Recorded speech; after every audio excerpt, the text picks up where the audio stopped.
Hai dan Assalamualaikum warahmatullahi wabarakatuh.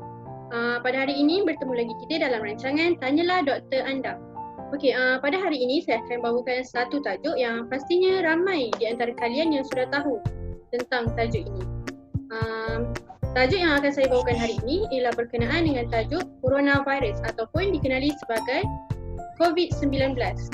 Okey, sebelum saya teruskan dengan perbincangan kita pada hari ini, saya akan jemput dua tetamu istimewa kita. Yang pertama saya akan jemput Dr. Syahidah. Persilakan. Hai, Assalamualaikum. Okey, apa khabar Dr. Syahidah? Sihat, Alhamdulillah. Alhamdulillah. Okey, jadi kita teruskan kepada doktor yang kedua. Dr. Syahmi, apa khabar? Alhamdulillah sihat juga. Okey, sihat. Jadi, apakah itu COVID-19? COVID-19 ataupun dikenali sebagai coronavirus adalah satu strain baru coronavirus yang sebelum ini tidak pernah dikenal pasti. Berdasarkan maklumat terkini, COVID-19 ini berjangkit daripada satu individu kepada individu lain melalui titisan, pernafasan dan ataupun sentuhan. Seterusnya, coronavirus ini juga merupakan keluarga virus yang menyebabkan selesema hingga lebih teruk seperti MERS-CoV dan SARS-CoV. Novel coronavirus ini juga merujuk kepada spesies baru yang belum pernah ditemui pada manusia dan kini merebak ke seluruh negara. Seterusnya saya akan menanyakan satu soalan kepada Dr. Syahidah. Dr. Syahidah, saya ingin bertanya mengenai tentang apakah kronologi yang berlaku tentang coronavirus ini. Maksud saya bagaimana ianya bermula dan sampai mana, hingga mana?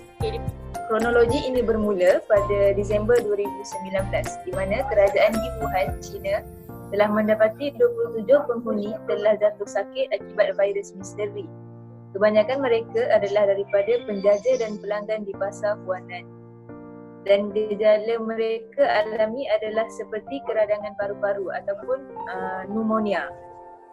Pihak yang berkenaan telah menghentikan operasi pasar ini untuk memulakan siasatan. Berikutan itu, pada 1 Januari tahun 2020, berita palsu telah disebarkan atas talian tentang insiden ini bahawa virus yang baharu boleh membawa maut dan menyebabkan ketakutan dalam rakyat China. Pihak polis telah menahan 8 orang untuk disiasat. Pada 3 Januari 2020, pihak kerajaan Wuhan telah memaklumkan bahawa 44 orang individu telah dijangkiti dalam wilayah ini dan mereka telah menyingkirkan kemungkinan virus lain seperti SARS. 5 kes juga disuspek di Hong Kong. Seterusnya, pada 7 Januari, misteri telah dibongkar selepas para pakar telah mengesahkan penyakit ini adalah disebabkan oleh virus bawah keluarga coronavirus bernama sebagai COVID-19. Jenis coronavirus yang baru. Bilangan kes semakin menambah dan tiada kes kematian sampai sekarang, iaitu pada 7 Januari 2020. Namun pada 18 Januari 2020, negara China telah mengesahkan sebanyak 198 kes dan 126 kes adalah dari Wuhan sendiri. Saintis bermaklum bahawa virus ini boleh dijangkiti dari manusia ke manusia. Kes kematian yang ketiga telah dilaporkan dalam tempoh 2 hari. Januari 2020, United States dan Singapura telah melaporkan kes pertama dalam negara. WHO telah membentuk jawatan kuasa kecemasan untuk membincangkan tentang wabak ini. Pada 22 Januari 2020, jawatan kecemasan ini telah menolak keputusan untuk mengisytiharkan sebagai kecemasan kesihatan dunia. Kerajaan China telah membatas perjalanan keluar dari Wuhan, melaksanakan darurat kesihatan.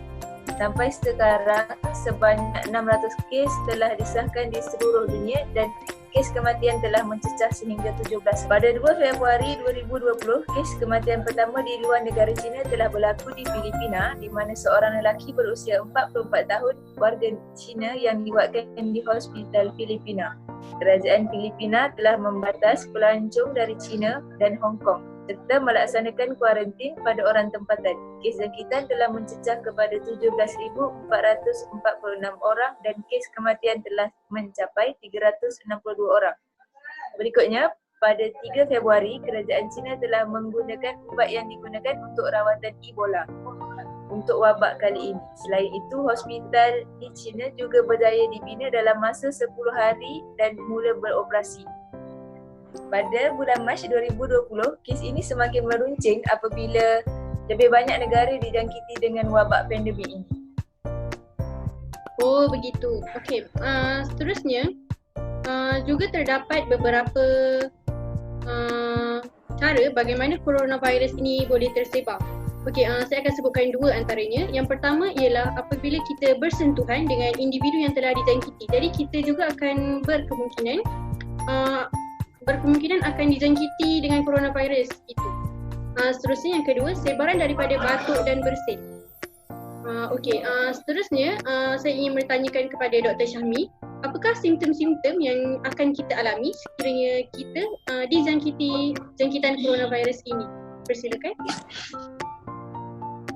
Antara gejala yang dihidapi oleh pesakit coronavirus adalah demam, batuk dan juga kesukaran bernafas.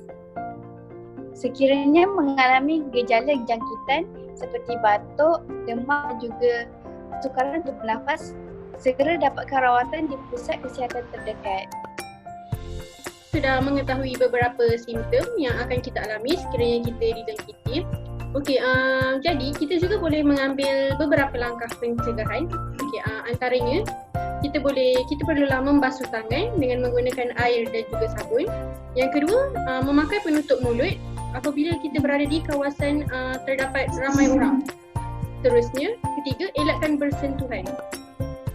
Yang keempat, kita juga digalakkan untuk menjaga jarak ataupun dalam bahasa Inggerisnya social distancing sejauh dan sejarak 1 meter. Dengan penjagaan jarak ini, kita akan mengurangkan kebolehjangkitan virus ini kepada kita. Okey, seterusnya saya akan bertanya kepada Dr. Syahidah. Apakah antara peranan yang telah kerajaan ambil untuk memastikan penyakit coronavirus ini dapat dihalang daripada tersebar dengan lebih luas? Okay, bolehkah Doktor ceritakan serba sedikit? Peranan setiap masyarakat amatlah penting untuk menangani isu COVID-19 ini.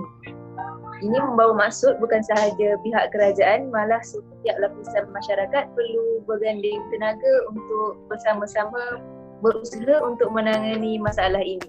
Sebagai pentadbir negara, pelbagai perkara telah dilakukan oleh pihak kerajaan bagi menangani keadaan ini. Coronavirus atau virus misteri dari China ini telah menyebabkan masyarakat Malaysia menjadi panik. Pelbagai isu telah timbul akibat ketakutan rakyat terhadap virus ini. Tambahan pula, ia timbul sekitar sambutan Tahun Baru Cina di mana kadar keluar masuk pelancong dari negara China adalah sangat tinggi. Oleh sebab itu, kerajaan telah mengambil beberapa langkah untuk menangani situasi ini. Yang pertama ialah mendidik masyarakat tentang coronavirus. Seterusnya, memberikan maklumat terkini tentang perkembangan coronavirus di dalam dan luar negara. Yang ketiga, menyediakan fasiliti untuk menangani wabak seperti prasarana makmal untuk ujian virus ini serta prasarana untuk saringan di lapangan terbang dan sepadan negara jiran. Dan yang terakhir ialah mengawal aliran keluar masuk pelancong dari China ke dalam dan luar negara. Bagi mereka yang berada di sektor kesihatan, tentunya peranan mereka lebih besar dalam menangani situasi menggemparkan ini. Pihak Kementerian Kesihatan telah mengambil pelbagai langkah yang melibatkan pihak tertinggi Kementerian Kesihatan sehinggalah pihak pegawai perubatan dan pekerja sektor kesihatan yang lain. Berikutnya, mereka yang bekerja dalam sektor kesihatan termasuklah mendidik pesakit dan masyarakat tentang maklumat yang betul mengenai coronavirus. Ia mengelakkan mereka yang dijangkiti virus ini terus daripada berasa lemah ataupun malu terhadap masyarakat. Mengikuti protokol yang telah digariskan oleh Kementerian Kesihatan dalam mengendalikan kes-kes yang disyakiti positif coronavirus. Dengan piawaian standard langkah berjaga-jaga ketika bertugas dan yang terakhir ialah melindungi diri dan pesakit ketika bertugas dengan mengamalkan etika pemakaian dan mengikut aliran prosedur yang betul. Okay, jadi itulah serba sedikit berkenaan dengan peranan kerajaan yang telah kerajaan ambil bagi mengawal penyebaran coronavirus ini. Jadi dengan itu, kita juga sebagai masyarakat di Malaysia perlulah berganding bahu bersama-sama untuk menangani virus ini, jangkitan ini. Okey, seterusnya ada juga beberapa beberapa soalan daripada pihak penonton. Soalannya adalah, adakah penyakit jangkitan novel coronavirus ini boleh menyebabkan kematian? Seterusnya, apakah perbezaannya dengan SARS? Baiklah, saya akan menjawab. Coronavirus ataupun COVID-19 ini berpotensi menyebabkan penyakit yang teruk dan boleh menyebabkan kematian, terutamanya dalam kalangan orang tua dan juga orang yang mempunyai masalah kesihatan seperti darah tinggi dan juga kencing manis, ataupun kepada sesiapa yang mempunyai sistem imun yang rendah. Okey, baiklah. Seterusnya saya akan bertanyakan soalan yang kedua kepada Dr. Syahmi. Doktor, apakah struktur yang ada pada coronavirus ini? Okay, boleh doktor ceritakan? Terima kasih Fadilah.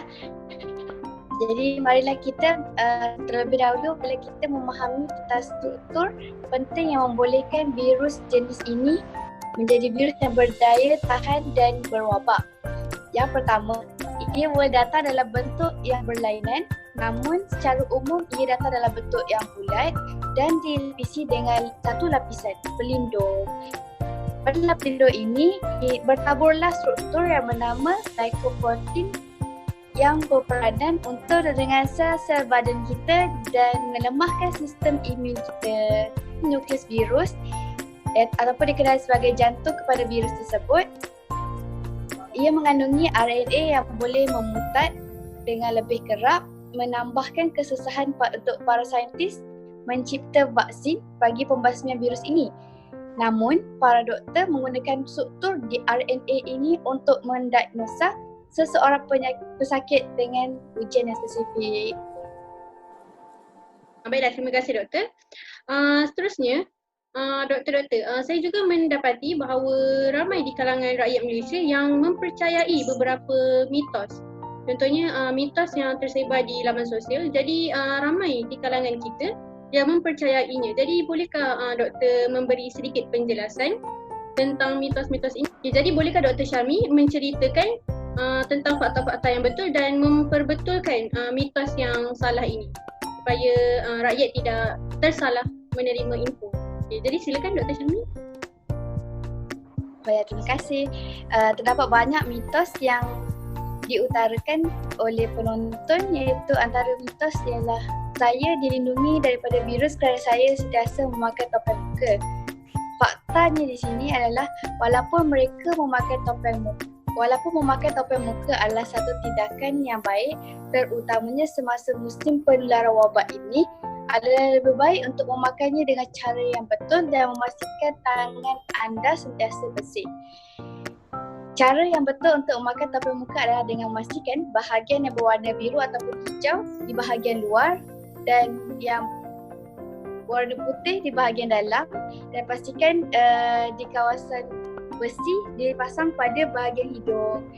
Doktor, saya juga menerima satu soalan daripada penonton di sini. Soalannya berbunyi begini. Doktor, saya sudah mendapatkan vaksin sebelum ini. Jadi adakah saya mempunyai imuniti terhadap jangkitan virus ini? Betulkah begitu, doktor? Itu merupakan mitos kerana faktanya adalah suntikan vaksin flu sebenarnya merupakan vaksin untuk virus influenza.